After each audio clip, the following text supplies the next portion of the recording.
balik kekayaan hayati ini, Indonesia Alih fungsi dan juga perburuan menjadi ancaman utama kelestarian harimau Sumatera di Indonesia. Spesies dunia juga sedang berada dalam periode kepunahan tercepat dalam kurun waktu 60 juta tahun. Para pemburu juga meracun harimau di hutan dan mengulitinya. Aksi perburuan sulit dihentikan karena melibatkan berbagai pihak, termasuk pihak dari petugas.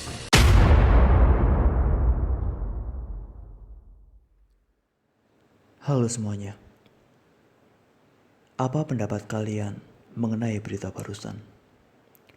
Diberitakan bahwa satwa endemik khas Indonesia yang terancam punah tidak lepas dari campur tangan manusia, baik disengaja maupun tidak disengaja. Ada berbagai satwa langka yang sering diberitakan oleh media. Kita sebut saja harimau Sumatera dan elang Jawa. Bagaimanakah pembahasan mengenai hal tersebut? Saya, Fadil Dwi Febrian. Saya, Giovanni Ridlian Alberto. Saya, Kimora Rubia Zahra.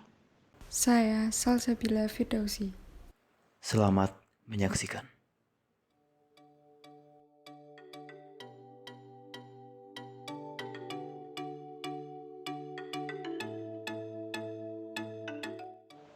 Halo semuanya, siapa sih yang tidak tahu dengan harimau Sumatera?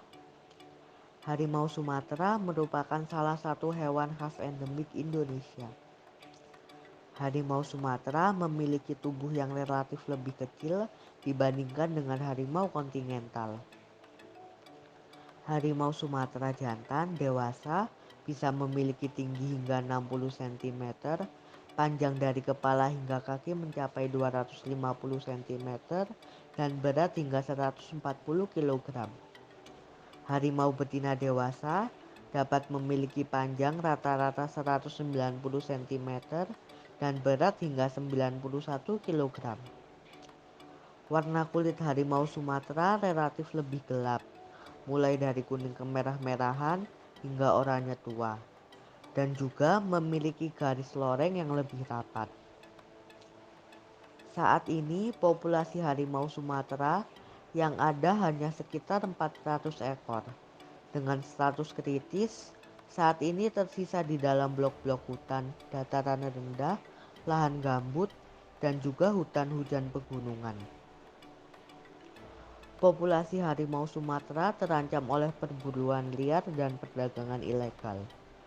Pemburu menggunakan jerat sebagai alat utama berburu harimau karena mudah, murah, dan berpeluang besar untuk mendapatkan satwa buruan. Selain itu, hilangnya habitat karena digunakan untuk lahan pertanian dan tempat tinggal penduduk menyebabkan harimau Sumatera harus kehilangan tempat tinggal juga sumber makanannya. Akibat dari tindakan tersebut, harimau Sumatera terpaksa memasuki wilayah yang lebih dekat dengan manusia. Hal ini menyebabkan konflik antara manusia dan harimau Sumatera.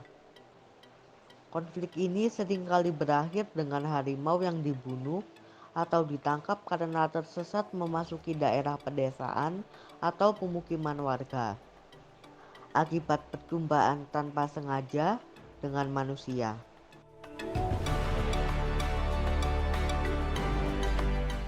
Kita sebagai warga negara Indonesia tentu kenal betul dengan burung Garuda.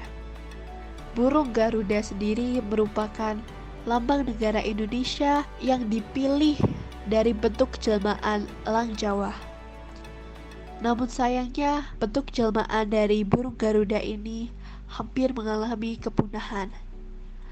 Burung elang Jawa sendiri memiliki beberapa ciri khas khusus yang tidak dimiliki oleh elang-elang lainnya, yaitu elang Jawa memiliki jambul di bagian atas kepala yang menjulang ke atas dan berwarna hitam. Bulu punggung dari burung elang Jawa berwarna gelap, sedangkan bulu yang terdapat di sisi kepala berwarna coklat kemerahan dengan coretan vertikal di bagian tenggorokan. Pada bagian dada burung legendaris ini juga terdapat garis horizontal berwarna hitam dengan latar berwarna putih. populasi elang Jawa di dunia berdasarkan monitoring pada tahun 2019 terdapat 22 ekor elang Jawa tersedia. Namun pada 2020 terjadi kenaikan sehingga populasi dari elang Jawa menjadi 27 ekor. Penyebab dari kepunahan elang Jawa sendiri akibat adanya pemburuan liar yang dilakukan oleh manusia. Selain itu, elang Jawa memiliki kemampuan reproduksi yang sangat rendah, membuatnya sangat rentan mengalami penurunan populasi. Elang Jawa sendiri hanya mampu bertelur sekali dalam setahun. Setelah membahas mengenai beberapa hewan fauna langka yang ada di Indonesia, pemerintah mengeluarkan beberapa kebijakan untuk melindungi hewan langka tersebut. Seperti yang pertama, secara hukum, upaya pemerintah dalam melindungi satwa langka dari ancaman kepunahan yaitu dengan mengeluarkan beberapa perundang-undangan. Seperti yang pertama, Undang-Undang Nomor 5 Tahun 1990 tentang konservasi sumber daya alam hayati dan ekosistemnya. Yang kedua, Peraturan Pemerintah Nomor 13 Tahun 1994 tentang perburuan satwa burung. Yang ketiga, Peraturan Pemerintah Nomor 18 Tahun 1994 tentang pengusahaan pariwisata alam di zona pemanfaatan Taman Nasional, dan masih banyak lagi peraturan yang dikeluarkan pemerintah untuk menjaga dan melestarikan fauna langka yang ada di Indonesia.